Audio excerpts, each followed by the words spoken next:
Almas online optical ഷോപ്പിലേക്ക് എല്ലാവർക്കും സ്വാഗതം. ഇന്ന് ഞാൻ നിങ്ങളെ പരിചയപ്പെടുത്താൻ പോകുന്നത് എയർലൈറ്റ് എന്നൊരു ബ്രാൻഡ്സിന്റെ ഫ്രെയിംസിനെ പറ്റിയാണ്. ഇതിന്റെ മെറ്റീരിയൽ എന്ന് പറയുന്നത് മെമ്മറി പ്ലാസ്റ്റിക് കൊണ്ട് അതിന്റെ മെറ്റീരിയൽ ഈ ഒരു ഫ്രെയിംസ് ചെയ്തിരിക്കുന്നത്.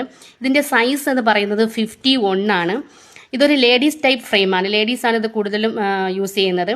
ഇത് നമുക്ക് ഈ ഒരു ഫ്രെയിംസിൽ bifocal and single vision power നമുക്കിതിൽ ചെയ്തെടുക്കാൻ പറ്റുന്നതാണ്. ഇതിൻ്റെ വെയിറ്റ് എന്നിട്ട് ഫെദർ വെയിറ്റ് ആണ്. ഇത് ലൈറ്റ് വെയിറ്റ് ആയിട്ടുള്ള ഒരു ഫ്രെയിംസ് ആണ്. ഇത് 1 ഇയർ വാറൻറ്റി ഉള്ള ഒരു അൺബ്രേക്കബിൾ ഫ്രെയിംസ് ആണ്. ഇതിൻ്റെ കളർ എന്ന് പറയുന്നത് ഗ്രേയിഷ് കളറാണ്. ഇത് മെയ്ഡ് ഇൻ തുർക്കിയുടെ ഒരു പ്രോഡക്റ്റാണ്. മെയ്ഡ് ഇൻ തുർക്കിയാണ് ഇതിൻ്റെ പ്രോഡക്റ്റ്. ഇതിൻ്റെ ഈ ഫ്രെയിംസിൻ്റെ ഇതെന്ന് പറയുന്നത് ഇതൊരു ഇമ്പോർട്ടഡ് ഫ്രെയിംസ് ആണ്. ഇതിൻ്റെ റേറ്റ് എന്ന് പറയുന്നത് 2800 ആണ് ഇതിൻ്റെ റേറ്റ് എന്ന് പറയുന്നത്. അപ്പോൾ നിങ്ങൾക്ക് ആർക്കെങ്കിലും ആവശ്യമുണ്ടെങ്കിൽ ഞങ്ങളുമായിട്ട് കോൺടാക്ട് ചെയ്യുക.